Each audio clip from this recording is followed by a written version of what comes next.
Hello student, आज हम पढ़ेंगे कक्षा 9 क्षितिज भाग 1 का काव्य भाग, जिसमें सबसे पहले है साखियाँ। तो साखियाँ कबीरदास जी के द्वारा लिखी गई हैं। कबीरदास जी का जन्म सन 1398 में हुआ। उन्होंने अपने जीवन काल में बहुत सी रचनाएं लिखी, जिनमें से साखियाँ जो हैं काफ़ी प्रसिद्ध हुई। तो देखिए, मान सरोवर शुभ्र जल हंसा केली कराही, मुक्ता फल मुक्ता चुगे अब उड़ी अनत न जाही। मान सरोवर होता है हृदय रूपी तालाब। सरोवर तालाब तड़ाग, ये इसके अर्थ हैं। शुभ्र होता है ठीक तरह से भरा हुआ। जल होता है पानी। केली होता है क्रीड़ा या खेलना। मुक्ता फल होता है मोती, और मुक्ता होता है मुक्ति। चुगे होता है चुगना, और उड़ी उड़ना। तो अनत होता है अन्यत्र या कहीं और। तो कबीरदास जी कहते हैं कि हृदय रूपी मान सरोवर जब भक्ति के जल से पूरी तरह भर जाता है, हृदय रूपी मान सरोवर जब भक्ति के जल से पूरी तरह भर जाता है, तो उसमें हंस रूपी आत्माएं जो हैं वो क्रीड़ाएं करती हैं या खेलती हैं। वे आनंद में भरकर मुक्ति रूपी मोतियों को वहाँ से चुगते हैं। वे उड़कर या वहाँ से विमुख होकर अब किसी अन्य साधना को नहीं अपनाना चाहते।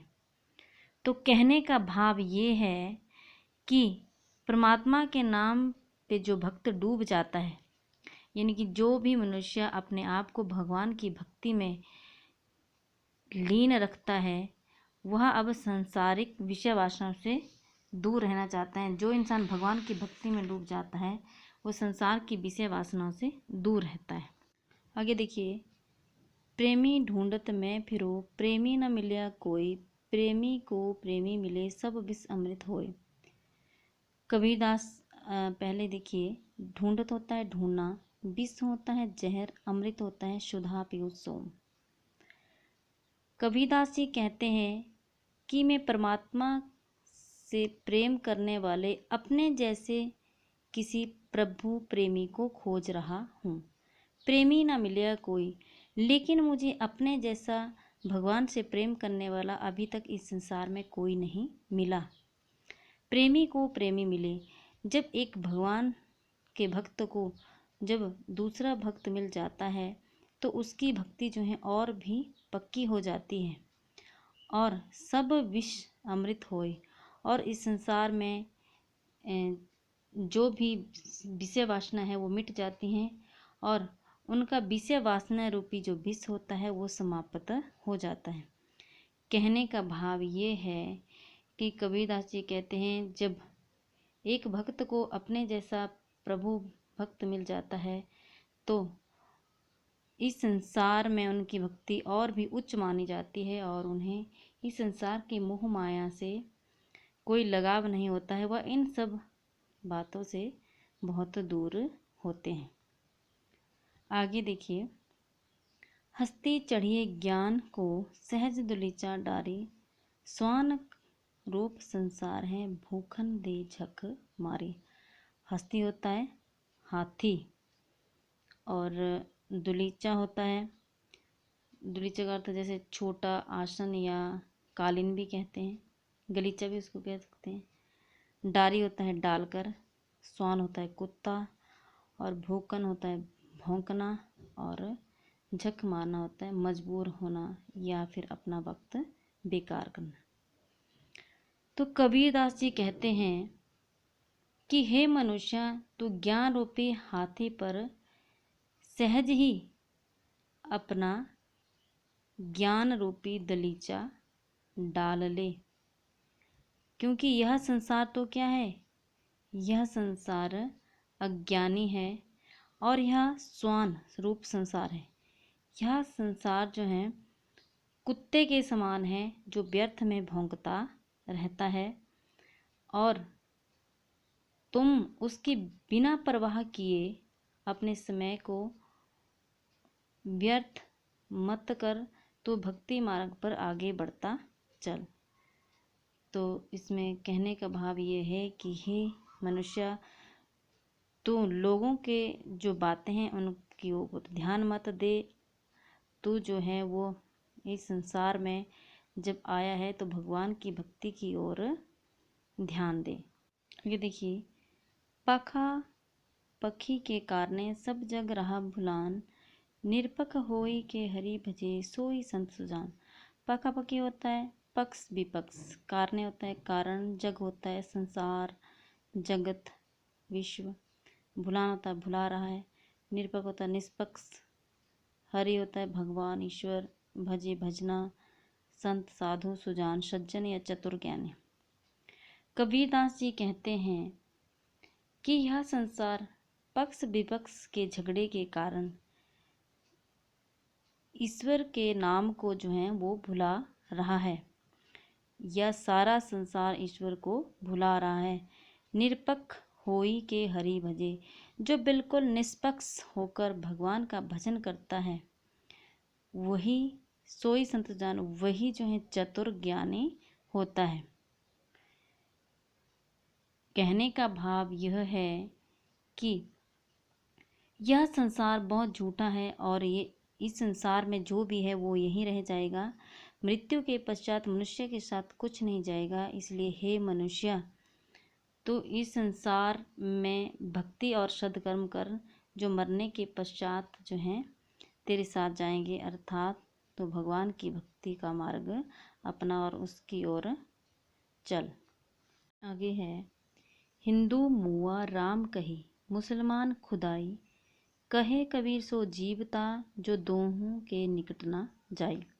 मुआ होता है मर जाना, खुदाई होता है परमात्मा, दो होता है दोनों, निकट होता है पास, जाए जाना।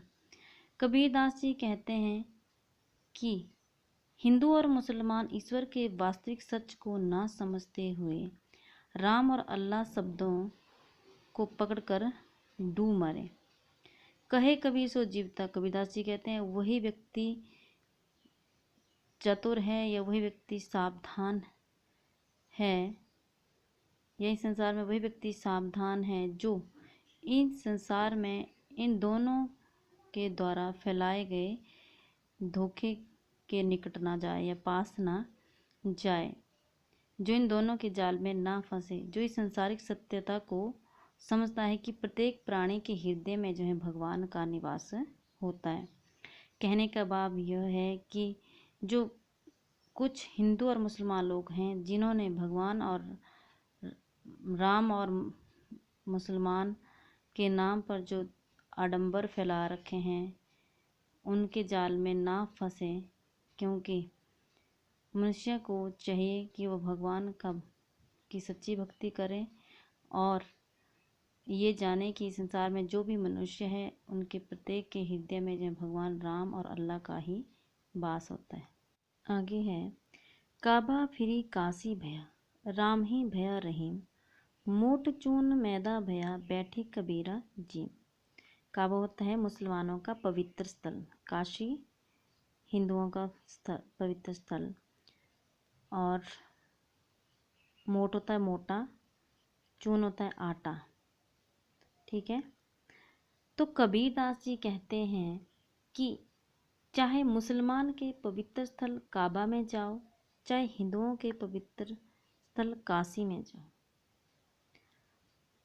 चाहे उसे राम के नाम से ढूंढो या रहीम के नाम से ढूंढो, वहाँ तो वास्तव में एक ही है, उसमें किसी प्रकार का कोई भेद नहीं है। राम और रहीम जो है वो एक ही हैं। इसलिए मनुष्य चाहे अपनी सोच के कारण उसे चाहे अलग अलग समझता हो, लेकिन ये दोनों एक ही हैं। जिस प्रकार मोटा आटा पीसकर मैदे में बदल जाता है, उसमें किसी प्रकार का कोई मौलिक भेद नहीं होता है। इसलिए हे मनुष्य, तू बैठकर बिना किसी भेदभाव के खा। कबीरदास जी कहते हैं कि हे मनुष्य, तू उसे बिना किसी भेदभाव, उसमें किसी प्रकार का उसे अलग ना जानकर बिना किसी भेदभाव के उसे खा। तो कहने का भाव ये है कि परमात्मा को चाहे कहीं भी ढूंढो और किसी भी नाम से पुकारो, चाहे वो राम से पुकारें चाहे रहीम से पुकारें, भगवान तो वास्तव में एक ही है। आगे है, ऊंचे कुल का जन्मिया जे करनी ऊंच न होए, शुभ्रन कलश सुरा भरा साधु निंदा सोई। ऊंचे कुल होता है ऊंचे वंश में, जन्मिया होता है पैदा होना, शुभ्रन होता है सोना, कलश होता है खड़ा, सुरा होता है मदिरा, और निंदा होता है बुराई। तो कबीरदास जी कहते हैं कि ऊंचे कुल में जन्म लेने का भी कोई फायदा नहीं है, कोई लाभ नहीं है। जे करनी ऊंच ना होए, जे मनुष्य के जो कर्म हैं वो ऊंचे ना हो। यदि वो ऊंचे कुल में भी जन्म लेता है और उसके कर्म नीच हों तो उसका कोई फायदा नहीं है। शुभ्रन कलश सुरा भरा, क्योंकि सोने के कलश में यदि मदिरा हो तो सज्जन उसकी भी निंदा करते हैं। यानी कि यदि सोने के घड़े में यदि मदिरा भरा हो तो साधु लोग भी उसकी निंदा ही करेंगे। केवल कहने का भाव यह है कि मनुष्य का यदि ऊंचे कुल में भी जन्म लेता है और यदि वो कार्य अच्छे नहीं करता है तो उसका ऊंचे कुल में जन्म लेने का कोई लाभ नहीं है। उसका लाभ तभी है यदि वो इस संसार में आके ऊंचे कुल में पैदा होकर अच्छे कार्य करें, तभी जो है वो महान बन सकता है। तो ये थी आपकी कबीर की साखियाँ। यदि आपको इसमें से कोई भी साखी यदि समझ ना आए तो आप नीचे कमेंट बॉक्स में लिखकर बता सकते हैं, मैं उसके बारे में आपको दोबारा से बताऊंगी। यदि आपको मेरी वीडियो पसंद आई है तो लाइक करें, शेयर करें, सब्सक्राइब करें। धन्यवाद।